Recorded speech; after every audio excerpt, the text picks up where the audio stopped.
one of the coolest things about Italy was in the 2008 Olympics, Kobe's there. Yeah. And Kobe lived in Italy forever, so he speaks Italian fluently. That's right. And so we're hanging with the, NBA players, and I start speaking Italian to Kobe. And why it was so cool is that we start speaking, right? Done. We all go to opening ceremonies, an amazing experience. And then 4 years later, 2012 Olympics, I'm walking and Kobe's over there on the side, and out of nowhere he yells, "Ciao capitano, come stai?" Which is like, "What's up, captain?" Because he was captain, I was captain, and then we just started talking. I'm like, "Dude, he remembered me." That's sick. Yeah, it was pretty cool. Welcome back to the Nickels and Dimes show, everyone. I'm your host, Chris Nichols.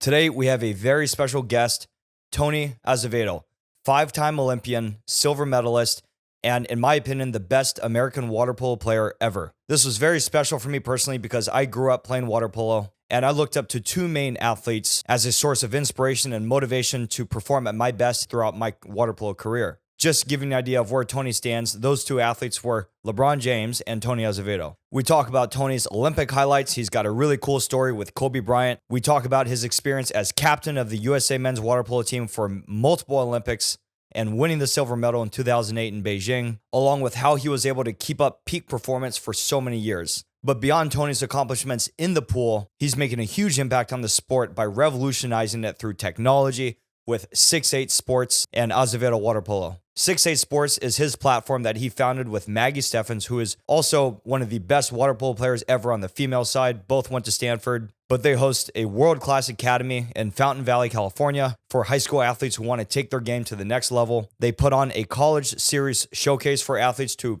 showcase their talents to college coaches and get recruited. And then on the technology side, there's a stats and data analytics app to help standardize opportunities and rankings for players all over the place. There's also a digital game desk to help digitize the process and get rid of the paper. What Tony's doing is much more than creating a cool product within a sport that he played. He's actually on a mission to grow this sport to fulfill his vision of seeing a professional water polo league in the United States someday. Water polo is a sport with a very tight-knit community, which is very heavily concentrated in the state of California. Many other states that have water polo do not give those players the same exposure that the California players get, which unfortunately results in many talented players around the world getting lost in the cracks. Much like we have in basketball or football, you can go online and see rankings of the top high school athletes based off their statistics, find footage of these athletes, and it's a very standardized and in-depth process for college recruiters and professional scouts to find these athletes. I grew up playing water polo in the state of Hawaii and directly felt the impact of not having the exposure I could have had because of my geography.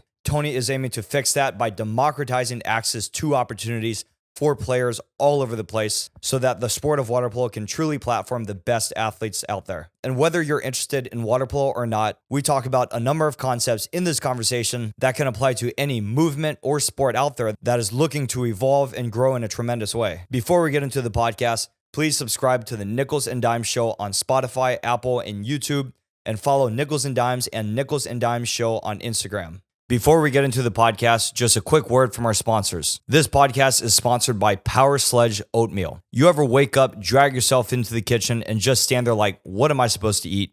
Yeah, same. Look, most breakfast options are either loaded with sugar, full of artificial junk, or take way too long to make. And that's why I'm all about Power Sledge. This stuff is legit. It's real food, 14 organic superfoods, nothing extra, no fillers, no sweeteners, no weird additives. Just pure fuel for your body.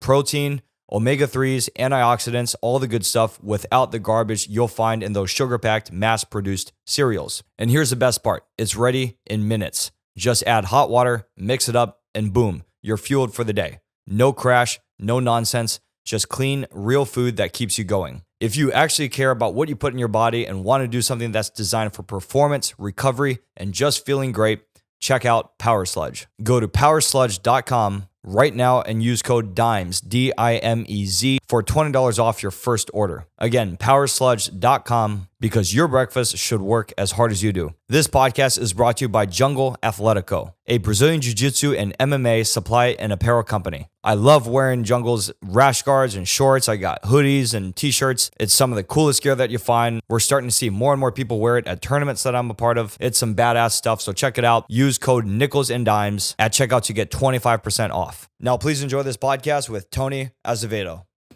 Tony Azevedo, What's going on, man? Hanging. Just decompressing from yelling at kids for 3 hours. So it's always nice. Man, you take me back to the water polo days of the whistles and the yelling on the pool deck. It's a big, I guess it's really ingrained in all of us, isn't it?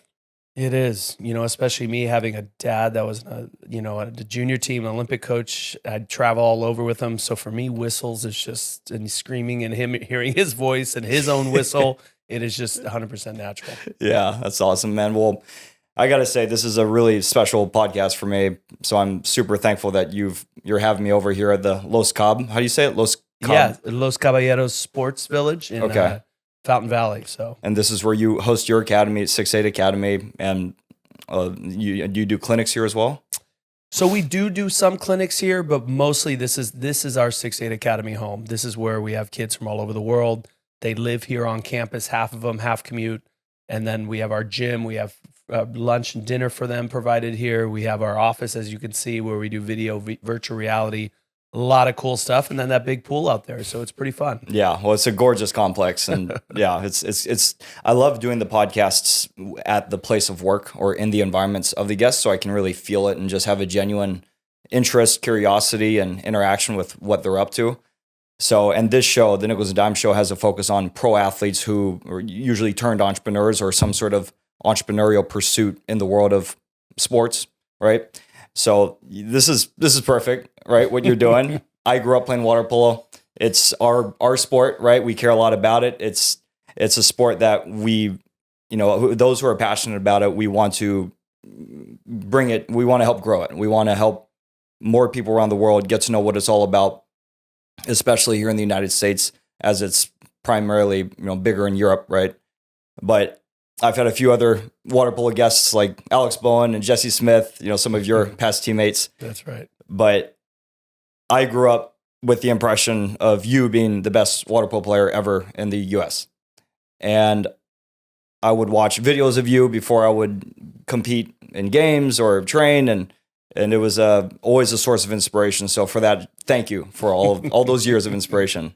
Thank you. I mean, I look back at my life, and I was so lucky, dude. I played a lot of sports, but I fell in love with one, and I fully fell in love with it to the point where I was willing to do whatever it takes to be the best in it. And that's pretty amazing when your entire life you found your calling. And then fast forwarding to now, retiring and thinking, what the heck am I going to do? Yeah. The only thing people do in water polo is they go on to be a coach, or they have to, get a real job. And so I decided not to do any of those and convinced my wife. And 2 years later, 6'8 was born. So it's been really exciting to really just keep living the passion, and now seeing the kids that have come out of here and everything. What you just said is such a common thing for water polo players, right? There's not much of a path beyond college, unless you're playing pro and you're on the national team, right? And so I think what we're going to get into 6'8 and the app you're building and what you're trying to do around democratizing opportunities for players out there, because it is certainly primarily a word of mouth sport, I would say, right? Yeah. And I experienced that personally growing up in Hawaii, and I ended up playing in Division I level NCAA, but eventually I realized, okay, I want to start figuring out what my career is going to be, because it's not going to be a long-term professional career playing water polo. At one time, that was a goal, right? But that's just where life took me. And it's been amazing to reconnect with some of these, water polo players that I played against or watched play, and what they're doing today. And I do want to explore what your goal is with the 6'8 app and the academy to make more of an opportunity for players long term. Yeah, no, I mean, look, one of the main reason we started 6'8 was when I retired. I took off for about 2 years and traveled the country, the world. Actually, I was in New Zealand, I was in South Africa, just trying to understand, if I'm going to stay involved and not become a coach, what does the sport need? Mm-hmm. And I'll specifically remember at the semifinals in Chicago, and I'm watching this game, and there is so much talent in this pool. There was one kid apparently went a 45 on the 100 freestyle. It was like 6'8 left-hander, and I'm just thinking to myself, wow. Yeah. So the game finishes, and I go up, and they're shaking my hand, and I go up and I go, "Where are you playing college?" Yeah. He's going to a school that doesn't have college.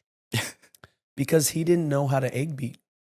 He'd Wow. been playing the sport for 6 years and no one taught him how to egg beat. Oh my gosh. And that just had my mind going like, what are we doing? We need to get these kids exposed, because if he was a 6'8" left-hander that swam a 45 on the 100 freestyle, I guarantee colleges are going to be interested in him, right? Yeah. And then how is also he not have the right fundamentals to succeed? And that's kind of how 6'8" grew as this developmental analytic company that parents and kids and coaches can kind of see where their kids rank amongst other kids around the world, so they understand their strengths and weaknesses and what specifically they need to improve. Very cool. Okay. And we're going to get into all this 6'8" stuff, the different offerings there, but just a little fun things about you first. How many languages do you speak? So I speak Portuguese, Italian, English are my 3. And then Croatian and Spanish I can speak a little bit of. So, but don't, I wouldn't consider that, a legit language or a language that I'm fluent in, while the other 3, yes. Yeah, that's incredible. That's one fun fact that I've seen in multiple places that I think it's such a interesting skill that a lot of people are interested in figuring out how to optimize. Like, how can I learn any language, but on top of that, multiple, and become fluent? What would you credit that to? Would you say it was truly living in these environments when you were playing professionally in Italy and these other countries? Absolutely. Look, I grew up where my dad is Brazilian. I was born in Brazil, but Right. I came here when I was a couple months old. He never spoke Portuguese to me. So I grew up always wanting to learn the language. I saw my mom speaking German. I saw my dad speaking Portuguese and other languages. And then as you start to travel and see these amazing, people playing professionally, I go, well, I want to learn another language. I took Portuguese in college, and then Spanish in high school. None of it worked until I finally went overseas. And my first year, I learned Italian within 2 months, and then got a class and just started studying there. But to me, I mean, one of the coolest things about Italy was in the 2008 Olympics, Kobe's there. Yeah. And Kobe lived in Italy forever, so he speaks Italian fluently. That's right. And so we're hanging with the, NBA players, and I start speaking Italian to Kobe. And why it was so cool is that we start speaking, right? Done. We all go to opening ceremonies, an amazing experience. And then 4 years later, 2012 Olympics, I'm walking, and Kobe's over there on the side, and out of nowhere he yells, "Ciao, capitano, come stai?" Which is like, "What's up, captain?" Because he was captain, I was captain, and then we just started talking. I'm like, "Dude, he remembered me." So, That's sick. Yeah, it was pretty cool. Did you meet him at the opening ceremony? Yeah. So opening ceremonies is always a little bit of a shit show in a sense, because everyone's trying to either get to the front or they're fighting to get seen on TV. Yeah. And as water polo players, we usually play that next day. We're usually chilling a little bit, and we end up at the end and just say, "Hey, everyone go ahead." Well, it actually works to our benefit, because the end comes the NBA players, because they don't want to walk the whole thing. Yeah. So they get this special bus so they don't have to walk and be tired, and then they show up. So actually we ended up on all the opening ceremony TV because we're with the NBA players, and of course they're going to be on TV. I actually, now that you say that, I remember that. This is Beijing, right? Yeah. 2008. Absolutely. And that was your third Olympics. That was my third. Okay, and you've been in 5. I think you and Jesse are tied for 5, right? That's right. The most ever in, is it Olympic history or American water polo history? So there are, I think, 6 other Olympians that have gone to 5 Olympics. Actually, after this last one, maybe 8 other Olympians. But the only one that has gone to 6 Olympics is Manuel Estiardi from Spain. So he's the goal. Wow. He's why I have long hair. He was my, idol growing up, and everything about him I followed. And yeah, now he works in soccer. He works with Pep Guardiola in Manchester United. Wow, that's actually a question I have is, who was your idol athlete? Who did you look up to in any sport or multiple to motivate you to be so great? So it was him, 100%. I just said Manchester United. I meant Manchester City, but he was short, I think like 5'8", 5'9", but one of the smartest, quickest athletes out there in the world, but also just such a great leader. And there's, they even did a documentary on him, which is really interesting, and where they have actors playing water polo, like famous actors playing water polo, which if you know water polo, you'll be like, that guy's not a water polo player. But he won in the 96 Olympics. Spain beat Croatia for the gold medal. And I was a ball boy on the bench of Spain.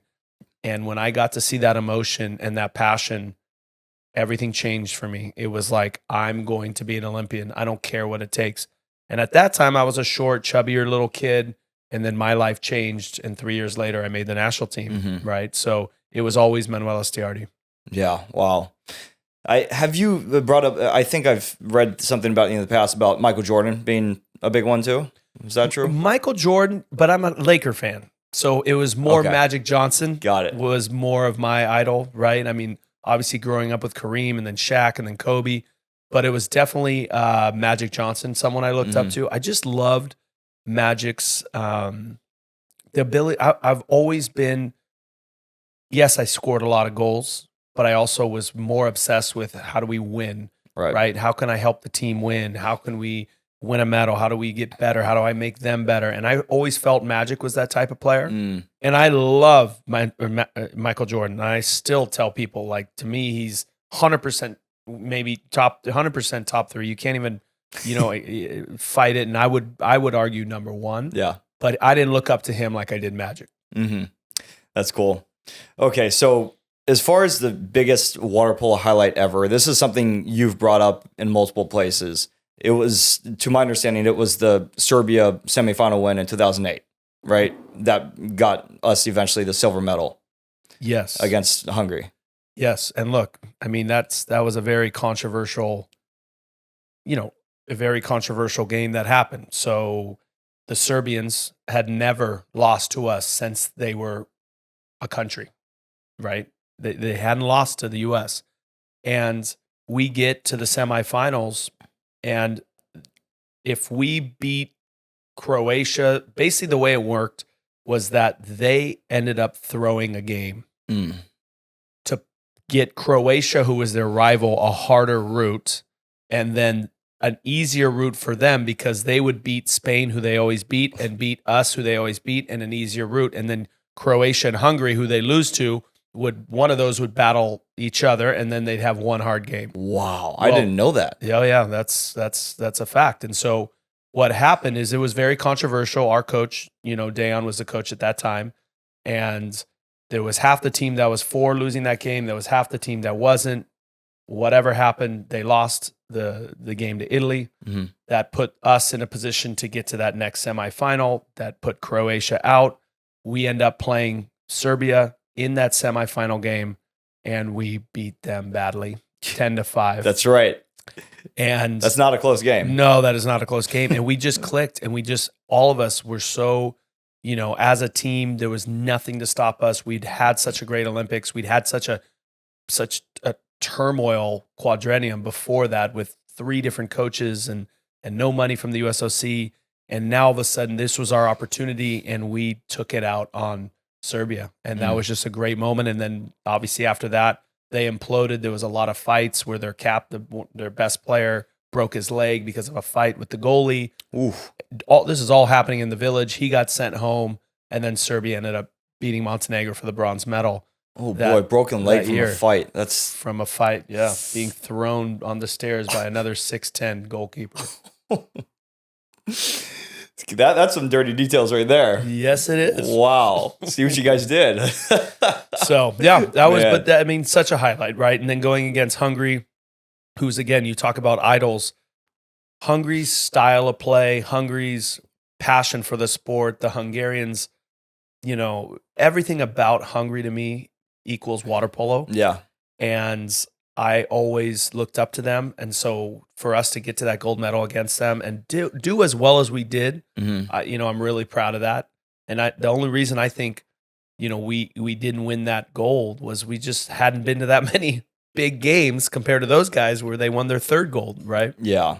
Yeah, it was amazing to watch that. How did that feel? I know it must have been bittersweet. Any silver medal in a team sport is bittersweet, right? Like we saw our guys win the bronze just last summer, and that was awesome. But they came in knowing, hey, we're either getting a medal or not, right? Whereas you're getting a medal no matter what. gold or silver. How do you describe that feeling when you're like, damn, we were this close to gold, we didn't get it, but we got a silver. We came with a medal. This is like the best we've ever done. Yeah, it was brutal. And you obviously realize that when you're standing on the podium and then the national anthem of the Hungarians go on and you're like, oh my gosh, this could have been so close. But look, life as an athlete, your goal is to not have regrets.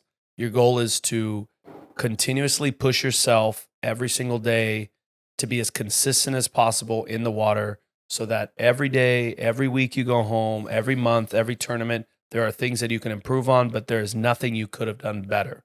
So then going back and obviously being frustrated for a day or two, but then extremely happy that we actually, went from 15th in the world to second in the world, was very gratifying knowing like we did something that no one believed we could, and we did it because we put in the time and every single practice. Mm-hmm. Yeah.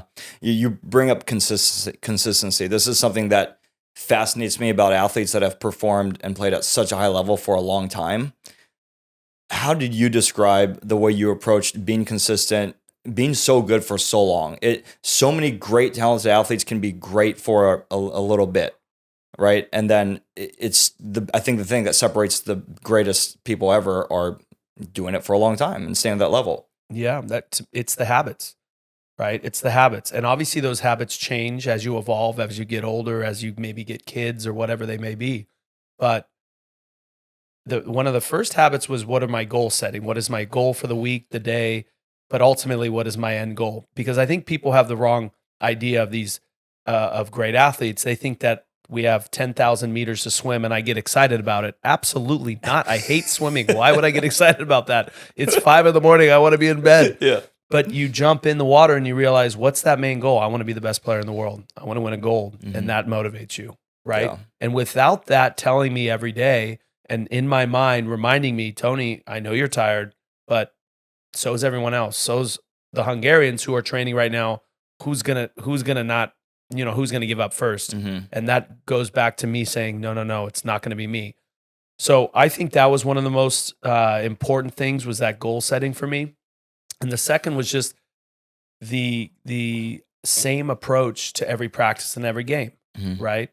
I would warm up the same way. I'd visualize the same way. Then practice would come and I'd be 100% focused on being the best that I can be, whether that means I'm a good teammate or bad teammate in that water, because sometimes I need to be a bad teammate because that's going to wake that player up, because mm-hmm. that's how someone else is going to guard them. Yeah. And eventually that'll make that player better. And if I'm consistently every day doing those things, then going home, eating the right thing, sleeping the right amount of time, then I know that when the games come, just like every one of us, we're going to be nervous. Nerves are good, but I'm not going to be nervous enough that it's going to affect the game that I play, mm-hmm. because I'm confident in the work that I've put in throughout the years. Yeah. Right. And I think that's the biggest approach, was how to find consistency, and then also how to separate myself. Because I think that's something you don't realize a lot too, is sometimes you just need a break, mm-hmm. right? So my pregame and postgame and night before game ritual always involved either a coffee or a glass of wine and a newspaper. And the reason the newspaper was, it got my mind stopped thinking of water polo. Music never worked to me. I'm not a big movie guy. I would maybe try and engage in conversation with the guys about something else, but that was my focus. And then obviously family comes along, that becomes the kids. And then all of a sudden, but it's the same. It just evolved, right? Now that's my happy place. And then when I go to the pool, that's my business. I'm going to do the same thing every day. Yeah. Yeah. Well said, man. Yeah. So I want to transition into these businesses, how they were born. We talked about the difference between Azevedo Water Polo, your personal water polo brand, and then 6-8 Sports. But how do you describe how these two businesses are structured? Which one came first? So Azevedo came first, right? I was doing camps with my dad in high school, and then obviously going to my first Olympics at 18, started some camps when I was in my early 20s. And then Azevedo Water Polo was really born when my wife and I, probably in our 20s started doing our own clinics around the world. And again, this has built this huge base of athletes for the last 20, 30 years who have followed me or who have, been a part of those camps. Now some of them are Olympians, which is really awesome to see. Yeah. A lot of them are in D1 colleges. And a lot I see I remember doing a camp back in the day with you. So Azevedo that was the original idea, was that I needed something I wanted to give back. I was lucky enough to have great coaches with my dad, with John Vargas, Rich Corso. But I wanted to give back. And my way of giving back was getting in the water and just inspiring these kids and teaching them the little tricks that I got. And slowly that started to build. Now, in one of our Azevedo Water Polo, camps about pre-COVID, maybe 2000, I don't know. But it was definitely right after I retired. Maggie, I always brought some of the top athletes to speak, and Maggie Steffens was one of the ones I brought. And I'll never forget, she gives a speech to the 100 athletes that we had there. And usually I just eat my lunch and take a break and not listen, but I walked outside and was so inspired of how she was talking about earning your number and all of these things that we now use in part of 6-8. And I remember leaving that camp going, I hope one day that I could work with her and we can change this sport. And then fast forward, I retire 2 years later in Chicago, come up with the idea of rankings, and Maggie was the first call I made.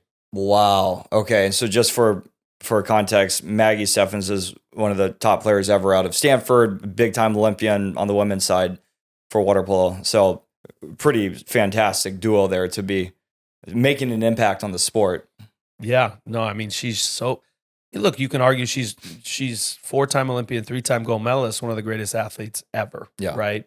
And again, going back to what she's done at Stanford internationally, her dad was a great player. Her sister was also an Olympian and a medalist. I mean, it's just a great family lineage going back. Our families together, getting along. It's been a fantastic duo, and just the way our minds work together. We're like, hey, we're both very passionate people, and our goal is the same. Like a lot of times, an investor goes, we got to follow the money, and we're like, no, we gotta make these players as good as possible. Yeah. We gotta help the clubs, we gotta help the coaches, and that's where through time we fine-tune our business a little bit, but we love this sport and we love what we're doing.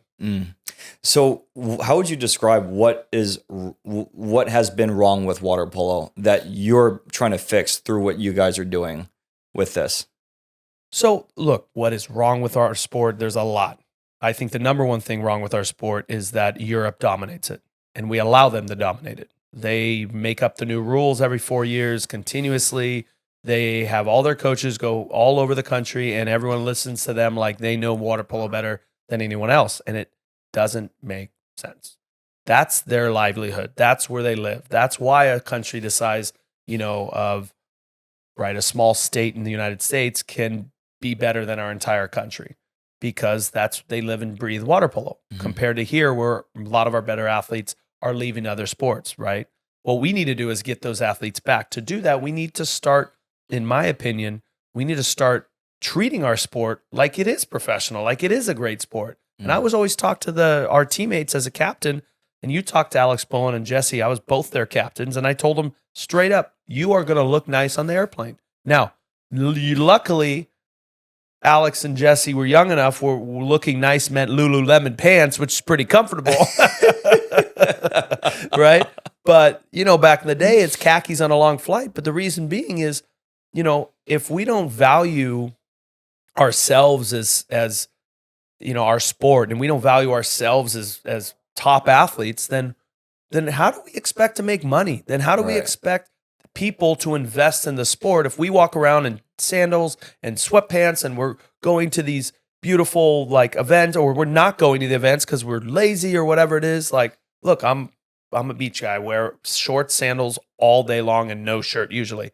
But if we're traveling the country, I want people to look at us and say, what sport is that? Yeah, that's water polo. You should get your kid into it. Yeah, that's awesome. And that makes me wonder, what is your vision to bring professional water polo to the United States? Because, in our lifetime, it's always been, if you want to play legitimate pro water polo, you go to Europe. right? And there's other countries that have maybe semi-pro or some pro versions of it. But do you see that ever being a possibility? And how does that happen? 100%. I think it will happen. It is a definite possibility. I think the number one detractor for us is we don't have facilities, right? Our facilities here in the United States of America are all public schools or private school facilities. So what does that mean? That means when I want to throw an amazing event, I can't have food, I can't have alcohol, I have to pay all these vendors that they use. It's just not an event, right? I grew up going to the Lakers, to the Dodgers, to the Rams, and I don't even like baseball, but I'll go to a baseball game because it's fun. Yeah. And you go to a water polo game and you're drinking water and a little pretzel. There's no data, there's no nothing, right? So, a long time ago, we realized, look, first off, data is gold, right? We need data. We need people to follow the stats of water polo and collect all the stats. And one of the greatest, minds in water polo, Barbara Kalbis, and she passed away, but she kept all the stat sheets of the last 15 to 20 years of our national team games, and just on paper, right? And we're trying to, give her homage and say, no, let's get this all datafied so we can start to find the trends. I want to see the best players. And now commentators can talk even more about, wow, so-and-so's that good because they can do this and they, earn 4 and 5 ejections. When's the last time you've heard someone say, oh, wow, that guy, he can earn tons of ejections a game and has like 4 steals? You don't hear that. In basketball, you do. Yeah. Water polo, it's like they score 3 goals. And that seems like the only thing that matters, but it's not. So I think the number one is when we can start getting our own stadium, make it special, make it an event. And then the other one is just, again, getting all of us to work together. Our sport is unbelievable. We have beautiful minds. We have wealthy individuals. And yet everyone wants to fight their own, to have their own little piece of something instead of let's come together and let's invest in a real league where they're really playing. And it may only be 8 weeks, but there's tons of data. It's live streamed. We're going to get sponsors. We're going to make it cool. And after that, we're going to slowly grow this thing. Yeah, that's awesome, man. And you make such a good point about the analytics impact on a growth of any sport. Growing up for fun, we'd look at ESPN Top 100 or Max Preps, right? The top football players or basketball players, high school in the country, and see who's going to be in the NBA soon, who's going to be at the top colleges. And they have so much data on them and so much footage that you can just go onto these websites and find. And obviously for recruiting purposes, that's huge. So this is what I think of when I think of what you're trying to do with the app. And of course, with more exposure with the academy. And so just to clarify what you have in 6-8 Sports, you've got the training academy, right? Which is 3 times a year. It's multi-month programs 3 times a year for kids to come and either live here at this complex or to commute in and just have intense training throughout that time to get better, right? Yeah. You then have the college series, right? There's multiple of these throughout the year, and it's an opportunity for players to play in front of college coaches to come. And I do have questions about that around how you work with the NCAA, for example. But then also you have the mobile app, and that, those are the 3 main portions, correct? So yeah, so we have the academy here where these kids basically every morning are getting video, virtual reality, weight training, and then they're in the water for 2.5 hours with us. And then they're getting college, education, all of that.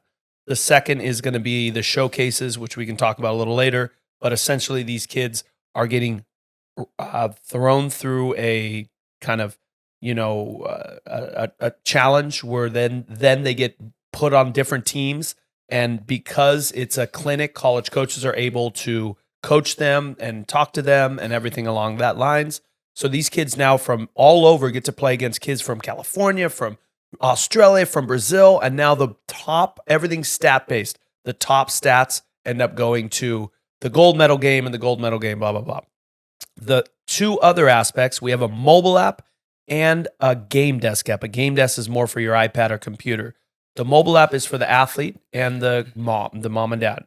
That's how you score the individual. That's how you get all the stats from the game desk and the workouts and things like that. And then our game desk, I know it's a little confusing, but the game desk is more for coaches and tournaments where you're scoring an athlete. You send, once the game's done, it goes out to every single athlete so they can start to collect all their stats on their own. But that was done through our game desk. And then as well as coaches being able to make workouts to help them better, send out quality workouts to their athletes. Mm-hmm.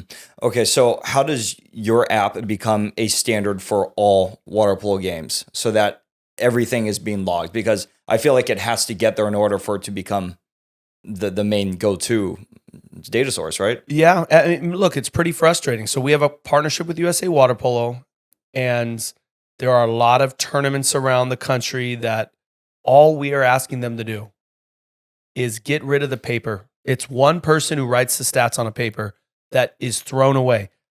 Have that one person on their phone, on an iPad, on a computer, it doesn't matter, do the same thing. We did the math, you're going to save something around 1,000 or 3,000 trees a year if you just eliminated paper. So environmentally, it's already good for you.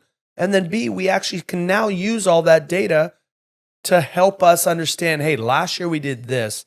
It seemed like maybe there's people scoring way too many goals. I don't know. But imagine the analytics of 4 years of everyone using that. Mm-hmm. But again, this is our little battle. And this is having Maggie, myself, and a lot of partners around the country, we've been able to do a lot, right? Like the Junior Olympics, and in October, there's some of these other events, but we need to do more.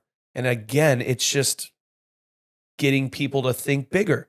They're happy where they are at this low level of a tournament instead of, let's do a bigger tournament. Let's make it bigger, and you don't have to pay anything.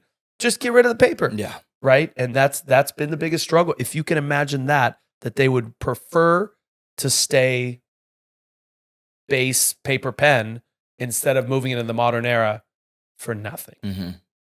Yeah, and I just want to make a note to the audience because maybe some of the audience doesn't quite understand water polo as much, but what Tony is doing, he's not just starting a business within a sport. He's actually changing the course of an entire sport because of his impact on the sport from his career. But water polo is something that it's a very special sport, but it is a tight-knit community. And this business could completely change how big the sport is. I just want to make that very clear. And I understand that because water polo is my background too. I grew up watching Tony. But could you share what types of statistics are included in this app that you're tracking? And are they only going to be logged by officials or people at the desk at games? Or are there going to be things that athletes can put in themselves, for example, swim times, things like that? So right now, the athlete's able to put in their swim times. We have events where they do something called the 6-8 challenge, which is like water polo combine, where you go through water polo holding a med ball above your head, jumping, vertical jump out of the water, how high, a radar gun, sprint, things like that.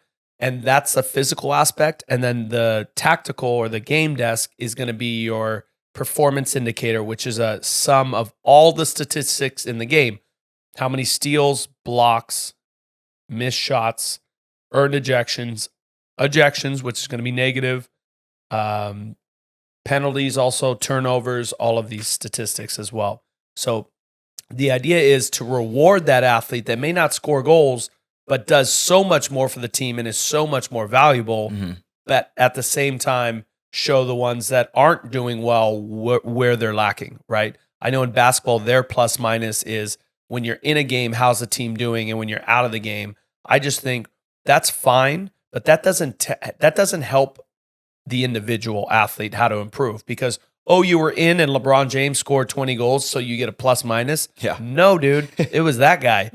You were in and got a negative, so you were the only reason that they didn't have 25 points. I'd rather know that. What am I doing? Oh, man, I gave up, whatever, this many goals, or I'm turning the ball over too much. Let's not do that, right? Yeah. And so that's the mindset that we have. Very cool.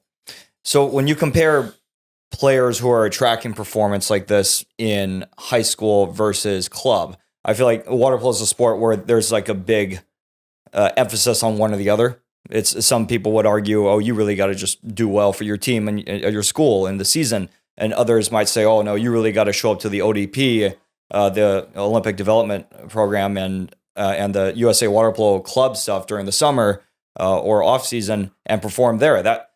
What is your opinion on one or the other, and where athletes should really emphasize their focus?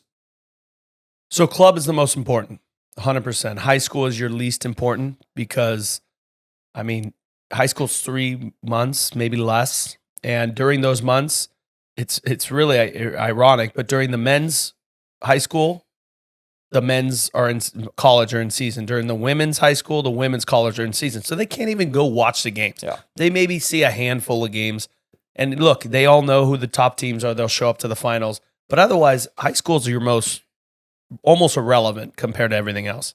What comes next? Club. Club is 100% the most important because that's the one you're with for, let's say, 6 months out of the year. That's the one that's going to go to the most tournaments and events and ultimately JOs, which is our biggest tournament in the world, because that's where all these college coaches are going to go and see you play. So club is going to be your biggest. The other one that comes, you mentioned ODP. ODP is very important as well. That is somewhere where you're going to see all the competition from around the country, and at their final tournament, which I believe is like NTSC, all the college coaches again are there. That looks good on the resume. So that is something definitely in high school that you want to get your kid, exposed to. And of course, our college showcases, right? That right there, having tons of coaches watching you play, seeing how you play with kids you've never seen in your entire life, how you react to refs from Utah or refs from Texas or refs from here. It doesn't matter. But these are all valuable assets for these college coaches and these kids. So to me, those are the 3 probably most important ways for a kid to get seen. And high school obviously is a big part of life, but also high school is one of the reasons the academy has succeeded so much, is because people understand that high school is one part of it, but the bigger picture are these other aspects. Very interesting take on that. Okay. So let's talk about the college series then. What does that look like? Are players coming in and randomly being put together on teams? So players will basically show up. They'll get an intro of, a mental health, kind of how to mentally prepare, and intros as to how the weekend's going to go. And then they're going to go in and go through that challenge, right? So they're going to go through multiple tests to see kind of where they stand. After that, those athletes are, based on position, separated into 4 teams. Now, once the teams are made, now comes the college coaches now comes the teams in the tournament, and they basically play against each other in 3 games. Everything's individual statted, and at the end of the 3rd game, the highest plus minus per position, so the top stat holders will go to a gold medal, and the second will go to a bronze medal.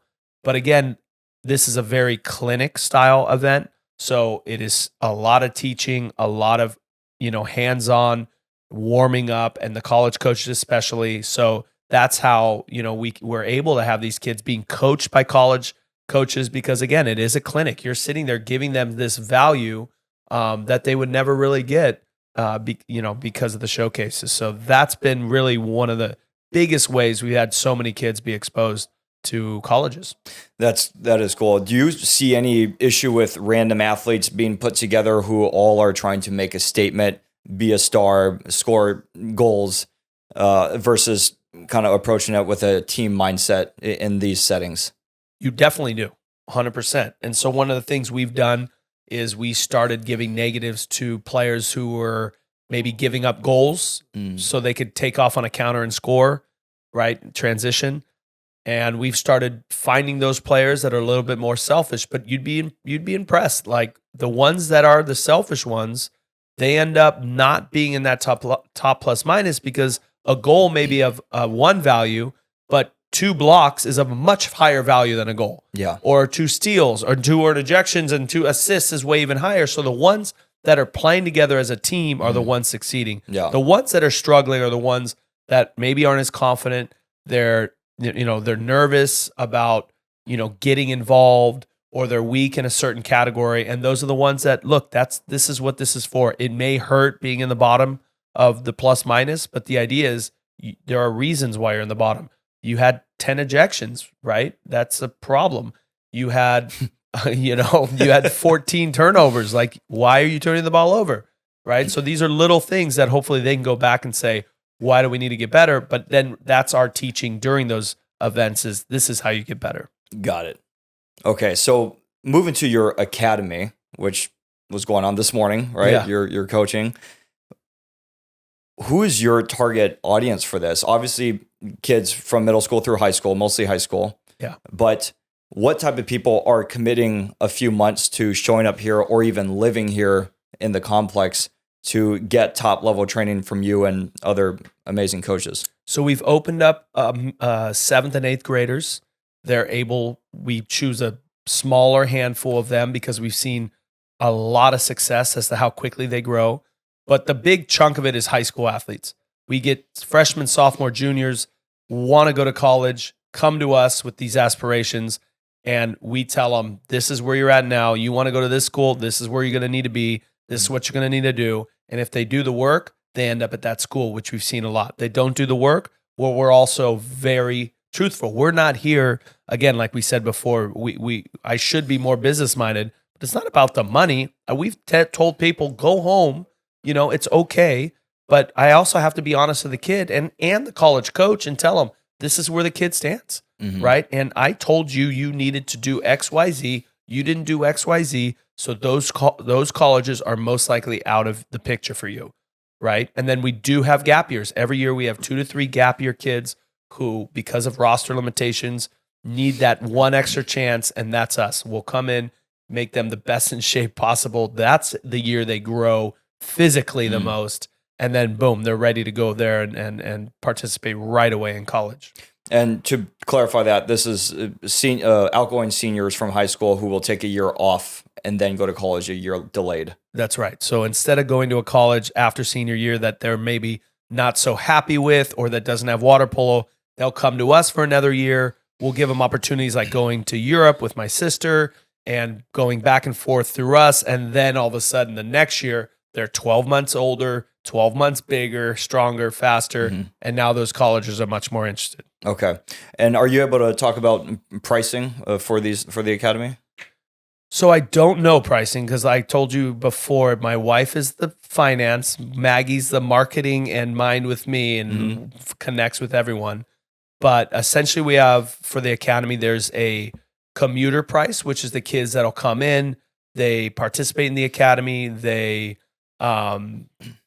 then they go home. And then we have obviously a higher price for athletes who stay on campus, right? They live here, they eat lunch and dinner, breakfast, lunch and dinner here. We provide all those things. There's extra swim sets if they need that. There's a lot more involved when you're on campus. So those are 2 different prices. And again, I don't know those prices. Okay. But that's something at 68sports.com you can find really easily. Sure. How about logistics with these kids who are in high school and their lives? Are a lot of them able to do online classes for their schools for the American kids? Because I know you have some international kids too, and that's a different situation. But how do they make that work if they're not going to school too close by?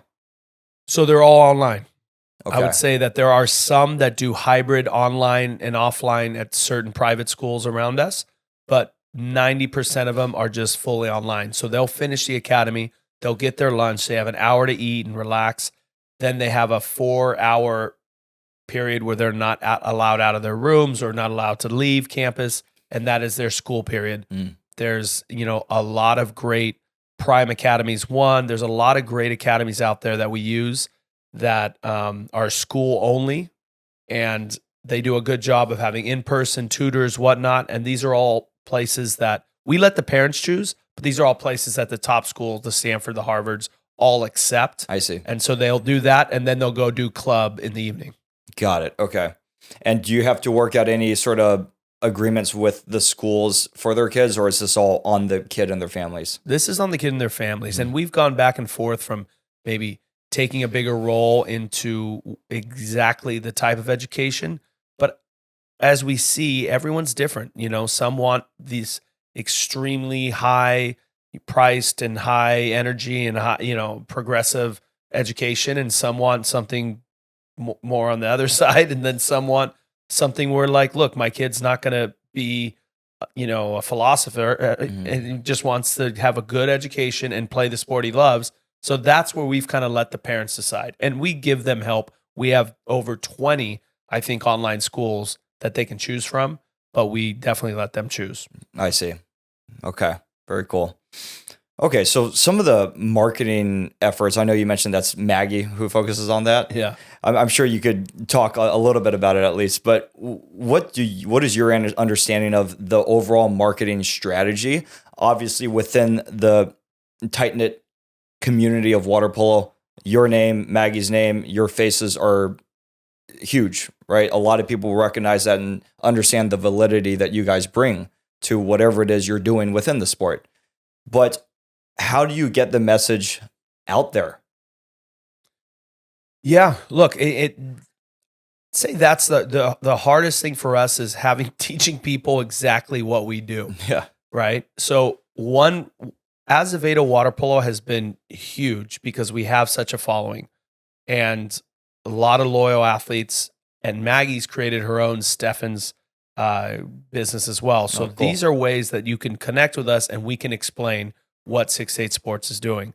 But for parents and coaches to understand exactly what we're working on and how it's going to help them has been really difficult, right? So we're working on Instagram, we're working on different types of stories or posts to try and engage somebody to go, do you know you can do this? I mean, it's been 2 years and I'll go to a major event with a kid here and they don't have an idea and they don't know what the app is. Yeah. Right. So I think that's been a big struggle.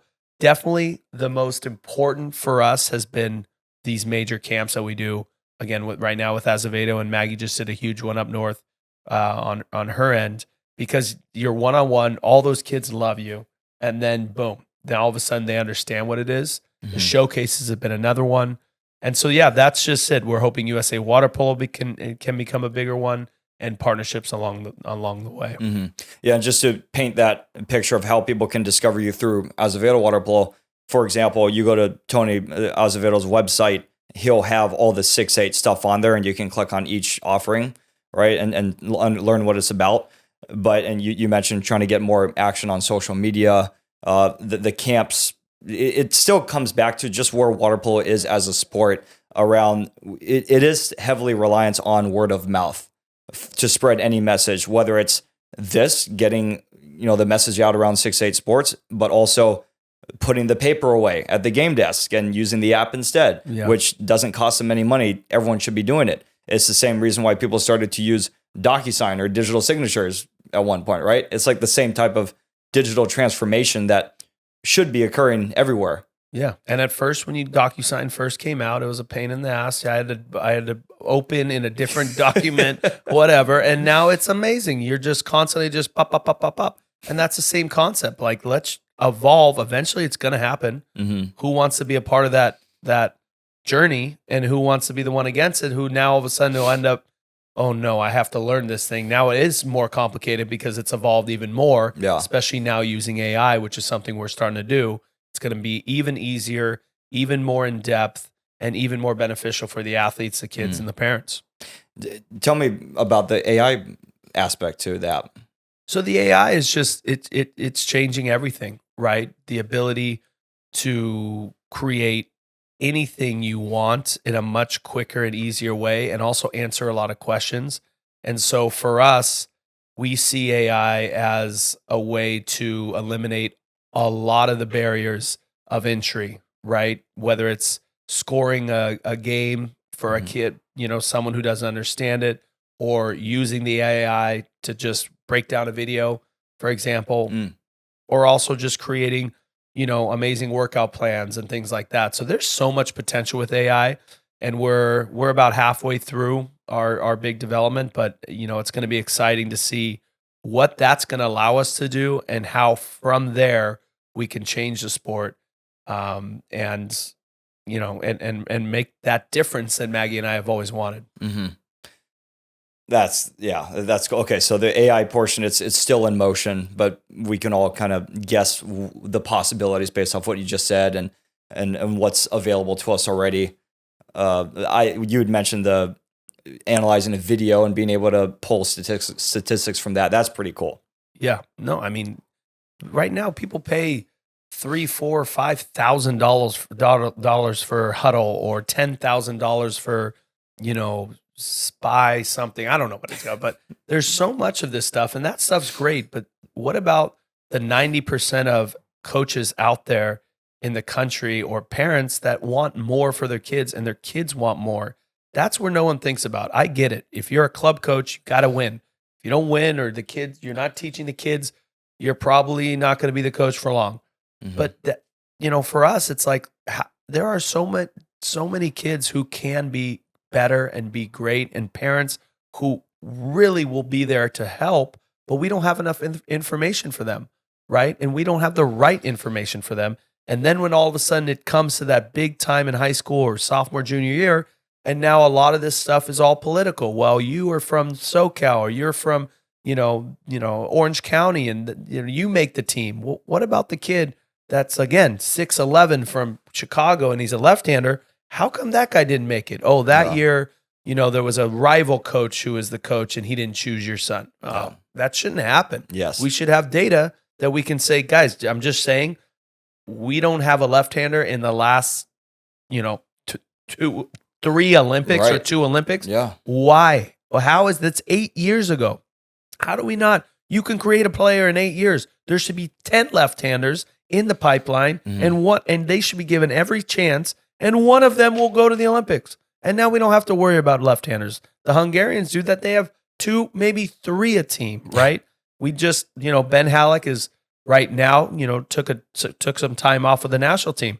It's a huge blow. He's the best center in the world. Mm-hmm. But again, when that happens in other countries, it's always going to be a blow, but they have 4 or 5 other centers that are backing them up. And that's where I think the whole idea with development and growing the future, there has to be better ways to how do you choose the athletes. It can't be a bunch of small right-handed drivers, but you need a right-handed driver, and you need a lefty, but you also need a center defender and a goalie and a center. And then if that right-handed driver is that good and he's even smaller, then you take him. There's always going to be the instinct of the coach. But right now, nothing's organized like that, right? Mm-hmm. So those things are falling through the cracks. Yeah, I mean, I love this mission. It impacted me personally. I grew up traveling to California, my childhood, to play in tournaments and get exposure whenever I could, and those were the most valuable opportunities for me. But growing up in Hawaii, I didn't have coaches on the deck watching me play in my games, right? So it's just really cool to hear what you're trying to do and recognizing this issue, which I believe is an issue in really any tight-knit, smaller sport, right? I mean, like, for example, now I compete in Brazilian Jiu-Jitsu, and this is a sport that I feel like has really grown in the past few years as well. And you can see it with some of the practitioners who've been doing it for a long time. They say, wow, it's so cool to see how much more mainstream this sport has become.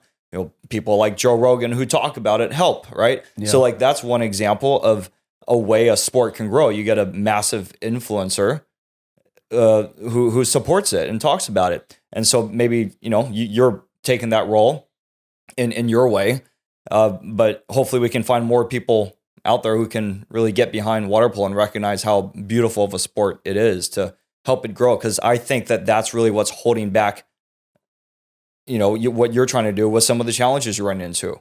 Yeah. Is that fair to say? That's 100% fair to say. And you look, about a jiu-jitsu, which my grandfather trained with Royce Gracie years ago in Brazil. Amazing. And there's, Gracie centers all around the country because they've recognized that he has one style of jiu-jitsu that's phenomenal, right? And then they go ahead and franchise him around so that you know when you're going to these Gracie centers, they're being taught the right things. Now, obviously, there's going to be better ones than others, but at least they're now growing all around, and the quality's there. Let's just say that. You look at a sport like water polo, because there's nothing like that. There's no certification. There's no, check and balance on what is that coach teaching? Is it good? Is it bad? Or there's no data for that coach to go back and try and improve themselves. Now that's when we get a massive population of athletes who don't know how to do basic things and don't understand the sport the right way. That would not happen at some of these Gracie centers. That kid might not be great, but that's maybe because of other factors. But that kid was being taught the right things. In our sport, I can't tell you how many times they're not taught the right things. And when you show up and you're 17 years old and now they're telling you got to go through all the basic fundamentals again, you're probably going to stop playing. Yeah. It's about standardizing the sport, democratizing the opportunity, finding the talent when it, in so many cases, it just never was found in the past, at the expense of many great athletes in the wrong places at the wrong time. Yeah. That's awesome, man. So, okay, I have a fun question. A couple questions I like to end the podcasts with, but one is, if you could pick an entrepreneurial life hack that goes against the mainstream belief that you would share with the audience based off your experience, what would that be? Well, look, I would say in my experience, I'll mention maybe, look, the first one is always going to be, when everyone tells you that it's not possible, just go even harder, right? I mean, that's really what happened in our sport. I retired. There was a lot of people animosity towards, like, am I going to start a club and take away this kid and take away that kid? And it's like, no, dude, let's just try and grow the sport. That's what matters. I have a club, 908, for our kids. But like, at the end of the day, it's all about the future of the sport. So when people are telling us that, like, go all in and, just believe in yourself. And there's people that'll believe in you, like we have, that are behind 6'8". The other one is just brutal honesty. It's really, I mean, I think I've heard fake it till you make it. I've heard, like, look, you got to work here and there. And I've as a captain of 3 Olympics and 4 years at Stanford and in high school, I've realized that I am going to be honest, and that's the best way to go. And it hurts sometimes, but that's what they need. That's what I need. That's the better for the whole team, the family, whatever it is. And that's really what's been our biggest success, is we are absolutely honest. We don't tell you something that's not, and we are going to go out there and prove to you that we're going to do whatever it takes for you. And then I guess, lastly, I mean, I'd say that, and those 100% are the two biggest ones, right? You go to these investor meetings that are so nerve-wracking, and you got one investor just tells you you're an idiot and you're never going to make anything. And it's like, what am I doing? And then all of a sudden you find, the right group, and they're like, okay, I believe in this. Yeah, well said, man. I love the honesty part, and that's a big trend as well. The getting over that self-doubt and not listening to that. That's typically the biggest challenge that comes up with all of my guests. Okay. So cool. That's cool to hear. Very cool. Okay. And side little question around how you take care of yourself. How do you get your sleep? Are you good at sleeping? Do you have a routine around that? Yeah, I'm actually really good at sleeping. And it's been a great trait. I think that's definitely helped me stay healthy and injury-free throughout my career. As far as things that I do, I know back in the day, I used to take tart cherry and things like that. For me, I wake up early. I love to be up early, and I go to bed early. So for me, a normal morning, I'm up at 6. And if it was up to me, I'm asleep at 9, right? Obviously, that's 10 o'clock usually a lot of the times during the week. But 9 o'clock, that's my hours. And it is not on the phone right before, not on the phone right when I wake up. It's hydrated. and it's relaxed. Again, going back to still a newspaper, a glass of wine before I go to bed, and that just really, really does it to me. Nice. You've stayed true to the newspaper and wine routine for a while. I totally have. And like even last night, I do this shooting session and every Wednesday in Long Beach, and I finished the shooting session, so it was later. It was about 8:45 when I get home, Mm-hmm. and still I had myself a nice glass of wine, read a little bit of the newspaper, and was asleep by 9:30. Very cool. Yeah. Awesome, man. Well, is there anyone who you would recommend I have on the show in your network who has a background perhaps in pro sports and entrepreneurship? Well, the obvious one's Maggie, and she can give you a totally different perspective as to what her career is like, and she's still trying to figure that out, right? So I think that's a really interesting one. Will she go and try and compete at her 5th Olympic Games, be the first woman ever? Will she try and go back and win a 4th gold medal? So I think there's a lot of interesting stuff out there. Yeah. 4th, wow. Yeah, kind of crazy, right? So, look for her. And then as far as the water polo world, again, I just think a lot of us have been kind of forced to go into the direction of we got to coach or we got to, work in, a 9 to 5 or get into investment or whatever it is. So I feel truly blessed that I'm able to not do those things and stay here teaching kids and inspiring them and helping college kids that still call me right now during the season and talk about everything. But I hope in the future we have more of us. Like I'm not jealous, or I don't think I'm not a competitor to someone else coming and doing the same thing or trying to do the same thing.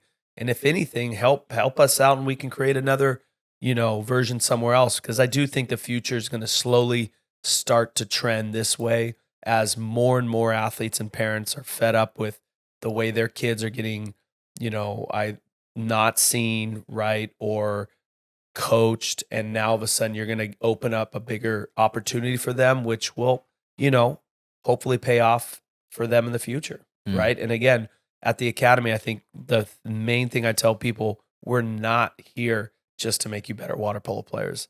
Like, I want to have a beer with you in 10 years and talk water polo because you really know it and because you're successful and you used all the little things that I talked to you about being a leader here, and Maggie talked to you about success in your lifestyle. And now you're the CEO of something and you're going to pay the beer for me and we're going to have so that's those are things I dream about. That's so cool, man.